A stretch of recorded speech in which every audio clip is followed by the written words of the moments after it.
اللہ رب محمد صلی علیہ وسلم نحن عباد محمد صلی علیہ وسلم اللہ رب محمد صلی علیہ وسلم نحن عباد محمد صلی علیہ وسلم اللہ رب محمد صلی علیہ وسلم نحن عباد محمد صلی علیہ وسلم۔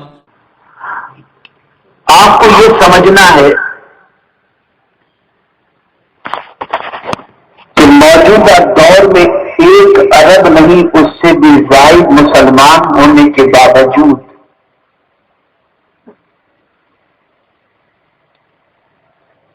نہ ہماری کہیں سنوائی ہے،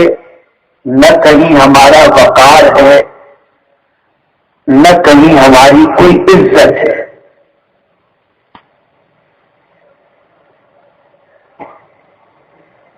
وہ کون سی چیز ہم میں سے رخصت ہو گئی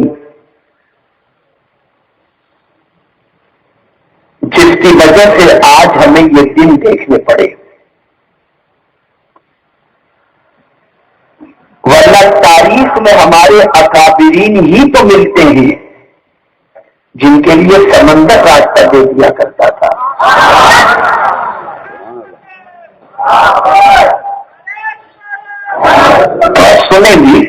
تھوڑا سنیں بھی آپ۔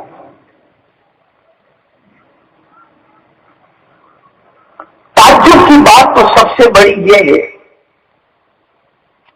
کہ پہلے دن بخار آئے تو کسی MBBS کے پاس جا کر کے ہم 2-3 دن کی دوائی لے لیتے ہیں، نہیں اترتا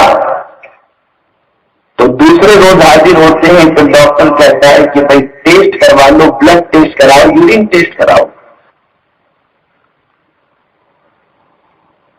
اور پھر اس کے بعد مرض کی تشخیص ہوتی ہے اور ہم علاج کے اندر لگ جاتے ہیں کہ بھائی یہ ٹائیفائڈ نہیں، ملیریا ہے، ملیریا نہیں، نیمونیا ہے، اور ہم اس کا علاج کرتے ہیں۔ مجھے حیرت ہوتی ہے، معمولی سے بخار کے لیے تو ہم لیبورٹری کا چکر لگاتے ہیں اور پوری قوم تباہ ہو رہی ہے، اس کے بارے میں کبھی ہم نے نہیں سوچا کہ کیوں ایسا ہو رہا ہے۔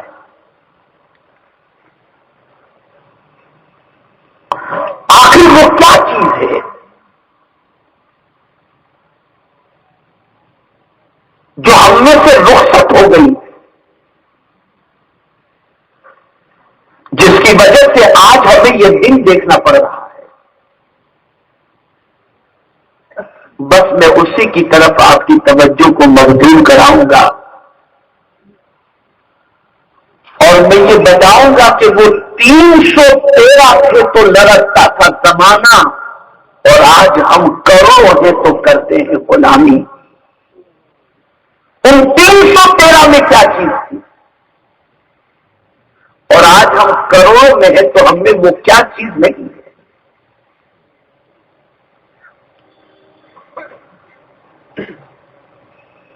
میرے پیارے آقا صلی اللہ تعالی علیہ وسلم کے پیارے دیوانوں، سب سے پہلی چیز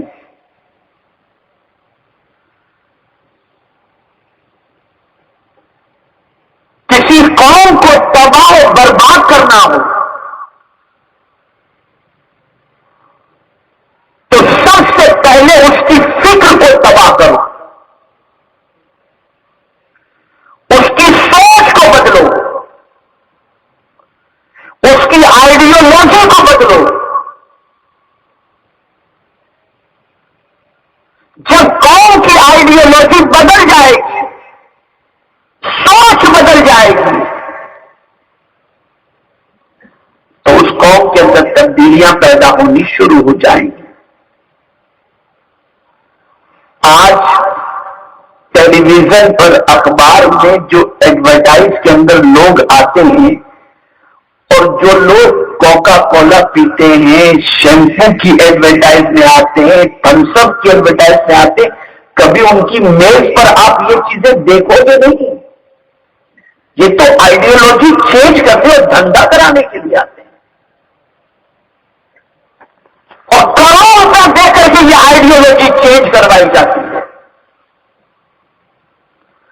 اگر یہ بات آپ کو سمجھ میں نہیں آتی تو ڈاکٹر اقبال کی زبان میں بتاؤں کہ مغربی دنیا نے جب یہ سوچا کہ اسلام کو حجاز سے نکالنا ہے، اسلام کو یمن سے نکالنا ہے، تو کیسے نکالا جائے؟ تو ڈاکٹر اقبال نے کہا کہ ایک ہی پالیسی تھی ویسٹرن کلچر کی، فکر عرب کو دے کر فرنگی تخیلات، اسلام کو حجاز اور یمن سے نکال دو۔ عرب کی فکر چینج کر دو اور ان کے دل و دماغ کے اندر ویسٹرن کلچر اتنا بٹھا دو، جب یہ چیز بیٹھ جائے گی تو اسلام نظر نہیں آئے گا اور اس طریقے سے اسلام حجاز و یمن سے رخصت ہو جائے گا۔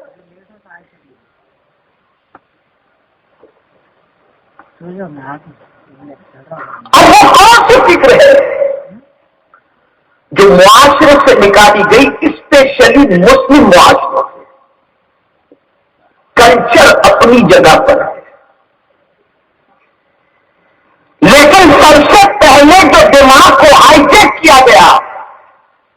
اور جو فکر کو امت مسلمہ سے نکالا گیا، وہ فکر تھی وقت ولادت رسول اعظم صلی اللہ تعالی علیہ وسلم نے جو ولادت کے وقت سوچ عطا فرمائی تھی، پہلی سوچ جو عطا فرمائی تھی، اس سوچ کو امت مسلمہ کے دماغ سے نکالا گیا۔ وہ کون سی سوچ تھی؟ تو اعلیٰ حضرت عظیم البرکت امام عشق و محبت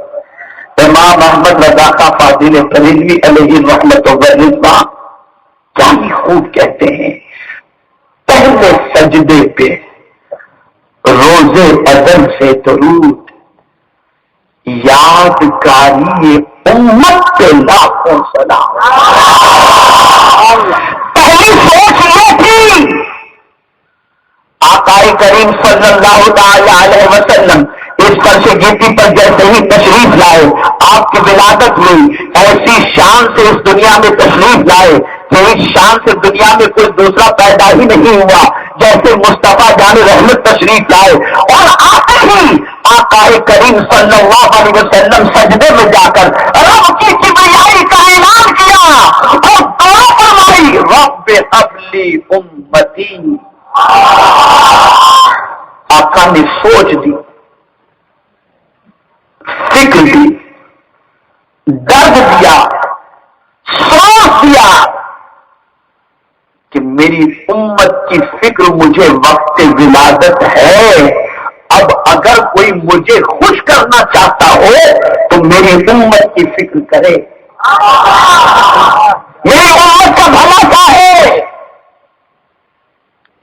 میرے پیارے آقا صلی اللہ تعالی علیہ وسلم کے پیارے دیوانوں، اب پوری دنیا کی اسلام کو دشمن قوتوں نے یہ محسوس کیا کہ اگر امت مسلمہ نے یہ فکر اختیار کر لی کہ ایک دوسرے کی بھلائی چاہنے کے اندر، ایک دوسرے کے بھلے چاہنے کے اندر وہ اپنی زندگی کی ساعتوں کو گزاریں گے تو ایک ناقابل تسخیر یہ قوت بن جائے گی، تو پڑھو مسلمانوں کو اور سیلفش بنا دو،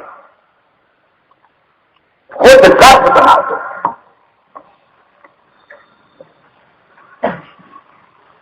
ایسا مسلمان خود غرض بن جائے کہ اپنی فکر کے علاوہ کسی کی فکر ہی نہ ہو، نہ ماں کی فکر، نہ باپ کی فکر، نہ بھائی کی فکر، نہ چچا کی فکر، نہ رشتہ دار کی فکر، نہ اعزا اقربا کی فکر، نہ کسی مومن کی فکر، کسی کی فکر نہیں، اسے بس فکر ہو تو صرف اپنی۔ یہ فکر یہود تو ہو سکتی ہے، فکر مومن نہیں ہو سکتی، فکر مومن نہیں ہو سکتی۔ فکر مومن کیا ہے؟ بھوکے رہ کر اوروں کو کھلاؤ۔